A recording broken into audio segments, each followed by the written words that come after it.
I want to tell you a story about this speaker that I know who wanted to build her speaking business, and she saw like all these other speakers who were making money, and she had a great message. So she basically went to conferences, she went to seminars, she read a ton of books, got a ton of courses, and she was ready to build her speaking business.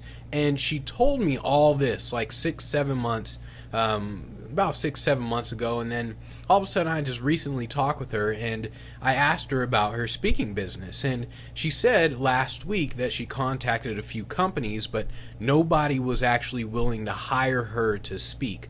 So once again, she said she's going to go back to these conferences, she's going to attend some seminars, read some more books, all this other stuff. Now, at these conferences, they're willing to tell her these things that she needs to do to build her business. They're willing to tell her like you need to follow this 3-step blueprint and that type of stuff, like a 3-step formula, and how if you have a great message then you can be a great speaker. Well, what's the point of this whole thing that I'm talking about? I want to talk to you about how hard you need to work and how smart you need to work in order to really build a speaking business. She did what almost every speaker does when they're building a speaking business. She confused doing something with doing the right thing.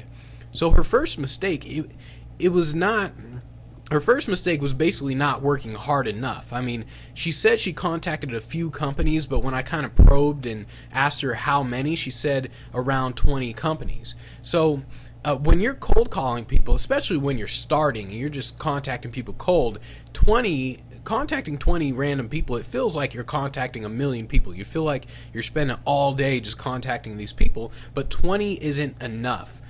If you're just starting out, then you need to wake up at like 7 a.m. You need to wake up early and you need to do nothing except contact the event planners who can hire you. When I started, I woke up every morning and the only thing I did other than like go to the gym and eat, I just contacted event planners. That was the only thing I did. And then obviously I slept and did it again the next day. The problem that most speakers have when they're trying to build a speaking business is that they think it's going to be easy. They think all they have to do is just create a product and bam, it's going to sell. Or maybe that they think if they have a great message, then they're going to write a book and they'll get paid speaking gigs and things like that. And the reason speakers think like this is because they've been jaded by all this information that talks about how there's like a formula to success and how there's a 3-step plan in order to become a professional speaker. That's not how it works. When you're starting out, you have to work really, really hard because you don't have footage of you speaking. You don't have publicity clips. You don't have where your website is really good. You don't have any of that stuff. So it's like nobody wants to hire you because they see you as a risk. Basically, they're not sure if you're a good speaker, so it's really hard in the beginning, and that's why you have to be really serious about building your speaking business. You have to wake up early, go to sleep late, and just keep contacting people. I mean, the minimum amount of event planners that you should be contacting in the beginning should be around 50 people a day. That's the minimum. And you should be doing that every single day for months until you start getting momentum. Once you get momentum, then you can start doing other things. And on top of that, I mean, you have to make sure you're working smart. So it's one thing to work hard, but you have to work smart as well. Benjamin Franklin, he said, never confuse motion with action. The speaker from earlier, she wasn't building her speaking business because she wasn't doing the right things. So even if you're working hard, if you work hard at the wrong things, then you still don't get anywhere. So you have to spend your time making sure that what you're working on is the right thing to work on in the first place. Benjamin Franklin, he was talking about how people do stuff that they shouldn't do and how people tend to confuse all that stuff, just doing random things, with doing the right things. And there's a difference between productive people and busy people. Basically, busy people, they fill up their days with things to do. They fill up their time with things to do. Productive people fill up their time with things that get results. There's a huge difference. Most speakers would rather attend conventions than sit at home contacting 100 event planners in a day. I mean, but who's gonna put money in your pocket? I mean, think about it.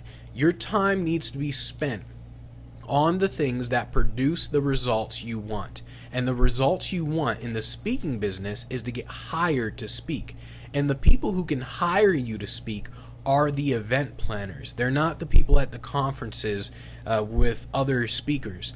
So it makes much more sense to spend your days contacting and networking with the event planners. The problem is that this is the sucky part of building a speaking business. Everyone likes to envision themselves on a stage speaking in front of thousands of people, but they don't think about the things that allow them to get to that point. I mean, think about a movie. Think about your favorite movie. I mean, what you're seeing is the final result of tons of work. I mean, tons of work. It took them years to get to that point, and they had to do all kinds of designs, set designs, clothes designs. The actors had to do their things. They had to think through all these details in order to get just 90 minutes on screen. So after a couple of years, you see this 90 minutes on screen.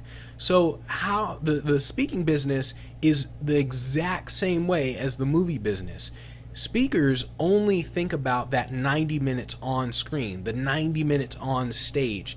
But the truth is, there's years of work that go into the making of it. There's years of things that you have to do before you get on that 60-minute speech and before you get on that stage. So from now on, don't think about the little time where you're on stage. Don't say like, oh, I want to be in front of 5,000 people and be a great speaker. You have to focus on the things that get you on the stage. You have to work harder than you think. Whatever you're doing right now, you have to basically operate at 4 or 5 times that level, or even more, depending on what you're doing. And if you're working like 80 hours a week and you're still not getting anything, then that means you're doing the wrong things. So you have to change what you're doing. So work hard, work smart, and then just repeat the process.